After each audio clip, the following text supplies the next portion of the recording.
जय श्री राधे। पूज्य श्री सद्गुरुदेव भगवान के चरणों में प्रणाम। आज पूज्य श्री सेठ जयदयाल गोयंदका जी कुछ साधकों के पत्रों का उत्तर देते हुए कहते हैं, तुमने लिखा कि दुकान का काम अधिक देखना पड़ता है, जिसमें भजन में और भी अधिक भूल हो जाती है। सो ठीक है, भजन ध्यान की स्थिति में सावधान रहते हुए जितना काम हो सके करना चाहिए। काम से डरना नहीं चाहिए, न काम को छोड़ना ही चाहिए। भजन ध्यान में प्रेम होने पर उस मनुष्य को काम स्वयं ही छोड़ देता है। संसार के काम से प्रेम छोड़कर भगवान में प्रेम करना चाहिए। फिर संसार का काम चाहे जितना हो, कुछ हर्ज नहीं। फल आसक्ति को छोड़कर निष्काम भाव से भगवान के नाम का जप और स्वरूप का ध्यान करते हुए ही प्रसन्न मन से भगवान के लिए सब काम करने चाहिए। जो कुछ संसार प्रतीत होता है वह भी भगवान की लीला है। भगवान ही लीला कर रहे हैं। उनकी रुचि के अनुसार ही लीलावत ही काम करना चाहिए। मालिक की इच्छा से ही सब काम होते हैं। अतः मालिक जैसा करें उसी में प्रसन्न रहना चाहिए। उसके विपरीत इच्छा ही नहीं करनी चाहिए। काम करते समय भी मन में अप्रसन्न होना ठीक नहीं। इसमें मालिक अकर्मण्य समझता है। शरणागति में दोष आता है और वह निष्काम कर्म भी नहीं समझा जाता।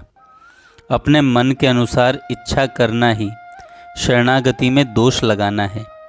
इसलिए अपनी इच्छा को सर्वथा छोड़कर जिससे स्वामी प्रसन्न हो वही काम स्वामी के लिए लीला मात्र मानकर करना चाहिए। जो मनुष्य काम को लीला मात्र समझ लेगा वह काम से कभी घबराएगा नहीं। जो मनुष्य स्वामी के काम को झंझट समझकर उससे जी चुराता है वह अकर्मण्य समझा जाता है। जो लीला मात्र काम को सच्चा समझता है स्वामी उसे मूर्ख मानता है, और जो काम को वास्तव में ही लीला मात्र समझता है मालिक उसी को अपना ज्ञानी भक्त समझता है। और तुमने लिखा कि मैंने अभी समय को अमूल्य नहीं समझा।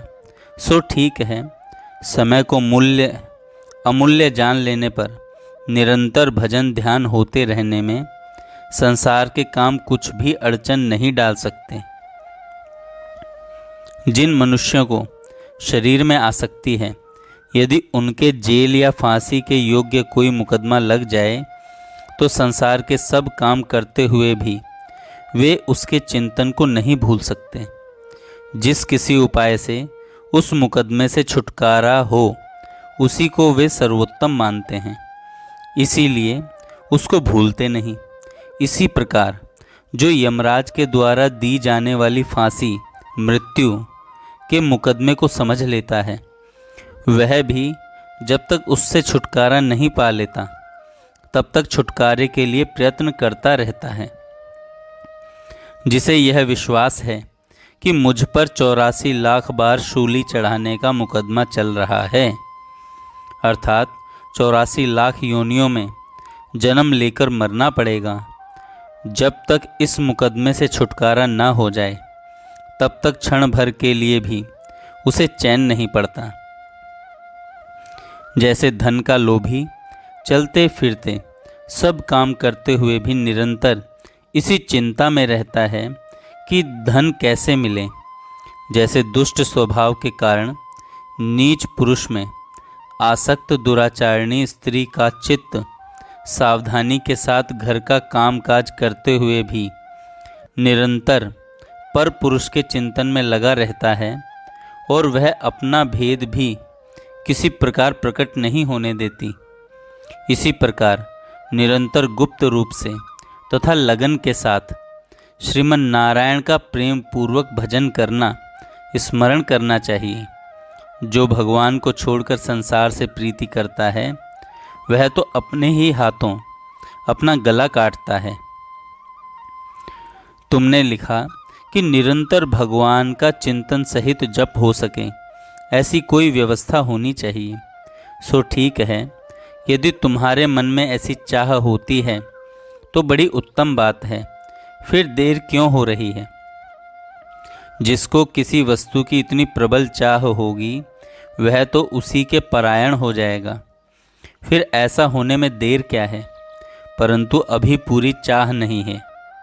इस चाह के साथ जो सांसारिक वस्तुओं की चाह भी लगी हुई है वही इसमें बाधक है। जो भगवान को सर्वोत्तम समझ लेगा वह सभी समय एकमात्र भगवान की ही चाह करेगा, अन्य वस्तु की चाह को मन में स्थान ही नहीं देगा।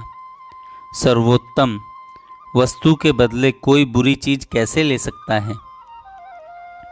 भगवान का भजन ध्यान अमूल्य हीरे माणिक्य हैं और सांसारिक भोग पदार्थ कांच पत्थर। इस बात को जो समझ लेगा वह भजन ध्यान रूप हीरे माणिक्य को छोड़कर कांच पत्थर रूप विषय भोग का व्यवहार कैसे करेगा। जो ऐसा करेगा वह तो महामूर्ख ही समझा जाएगा। आपने भजन ज़्यादा से ज़्यादा होने का उपाय पूछा, सो भगवान के नाम जप को सर्वोत्तम समझ लेने पर भजन अधिक हो सकता है। भगवान के नाम की महिमा तथा प्रभाव जानने पर भी भजन अधिक हो सकता है और वह जाना जाता है सत्संग से। अतः सब लोग एकत्र होकर भगवान की चर्चा करें तो बड़ा उत्तम है। सत्संग ही सार है। आपने मुझे लिखा, मुझसे नाम जप में बहुत भूलें होती हैं, यह मेरे पुरुषार्थ की ही त्रुटि है। सो पुरुषार्थ की त्रुटि नहीं रखनी चाहिए। भजन का रहस्य और प्रभाव जान लेने पर तो त्रुटि रहती ही नहीं, परंतु अभी तो विश्वास करके ही नाम जप का अभ्यास करना चाहिए। आपने लिखा कि समय बीत रहा है, सो समय तो बीतेगा ही। जिसका समय भगवान के भजन ध्यान के सिवा बीत रहा है वह विचार की बात है। जो समय भजन ध्यान में बीता वह तो बीता नहीं, वह तो बना रह गया। जो समय बिना भजन के बीता है या जाता है उसी के लिए पछताना पड़ता है। इसलिए सर्वकाल में निरंतर भगवान का स्मरण बना रहे, इसके लिए प्राण पर्यंत चेष्टा करनी चाहिए। इस प्रकार दृढ़तापूर्वक चेष्टा होगी तो अवश्य कम भूलें होंगी आपसे। इस प्रकार प्रबल चेष्टा करने पर भगवान में प्रेम होगा ही। बहुत दिनों तक प्रसन्न मन से भजन का तीव्र अभ्यास करने पर ही भगवान नाम जप में प्रेम हो सकता है। भजन प्रेम पूर्वक न भी हो तो भी निरंतर हो, ऐसी चेष्टा दृढ़ता के साथ करनी चाहिए। समय अमूल्य है, उसे अमूल्य काम में ही बिताना चाहिए, फिर कोई हानि नहीं। बहुत सावधान रहना चाहिए। मृत्यु पहले से किसी को सूचना नहीं देती, ऐसा जानकर सब समय एकमात्र भगवान के भजन का आश्रय लेना चाहिए। सच्चिदानंद भगवान का चिंतन होते हुए जिसकी मृत्यु होगी उसके लिए कोई हानि नहीं है। फिर एक पल के लिए भी आप काल का विश्वास करके भजन क्यों छोड़ते हैं। जय श्री राधे।